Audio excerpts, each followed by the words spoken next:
میں حنفی مسلک کے مطابق نماز ادا کرتا ہوں، کبھی کبھی مسلک شافعی کے مطابق کرتا ہوں۔ کہ آپ کو کس پہ شک ہے، امام شافعی پہ یا امام ابو حنیفہ پہ؟ دو کشتیوں پہ پاؤں رکھو گے انشاءاللہ جلدی ڈوب جاؤ گے۔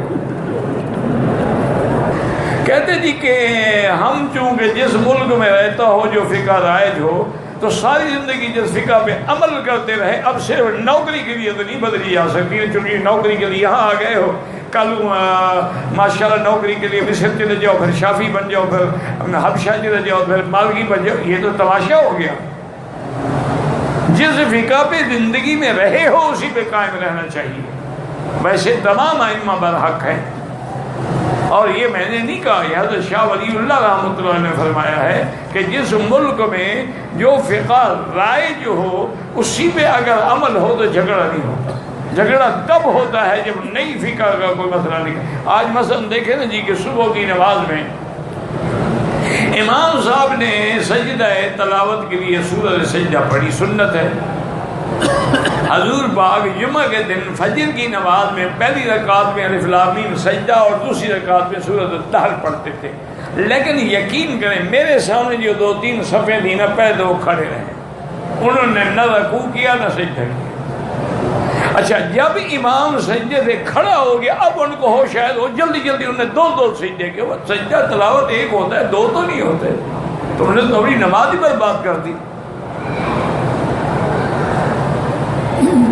یعنی امام دوسری رکعت کے کھڑے ہو، وہ 2 سجدے کریں، 2 سجدے کر کے پھر کھڑے ہوگا۔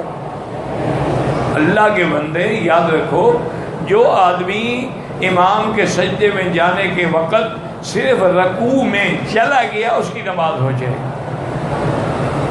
اور جو صرف کھڑا رہا ہے اس کی نماز نہیں ہوگی، اور جو اپنی طرف سے 2 سجدے کرے اس کی بھی نماز نہیں ہوگی، دوبارہ وہ قضا کرے۔ تو اصل وجہ کیا ہے کہ چونکہ آپ لوگ یہ نہیں سمجھتے ہیں، حنابلہ کے نزدیک سنت ہے، اس لیے جب دوسری فقہ کا مسئلہ آئے گا اختلاف پیدا ہو جائے۔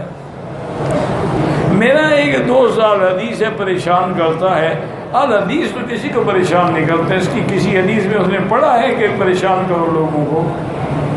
حدیث میں تو ہے کہ المسلم منصلم المسلمون من لسانہ ویدہ، کسی حدیث میں پڑھا ہے جو رفع یدین نہ کرتا ہو، حدیث میں حکم و حضور کا کہ اس کو پریشان کرو، اس کو کہو یہی حدیث لے آئے ہم مانیں۔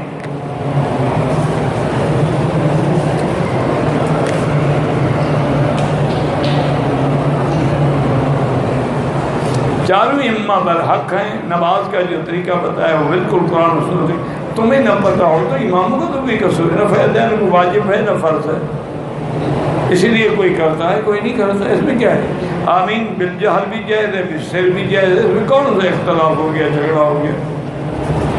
بعض ائمہ کے نزدیک دعا کرنا تو واجب ہے، بعض کے نزدیک سنت ہے، جھگڑا تو کوئی نہیں۔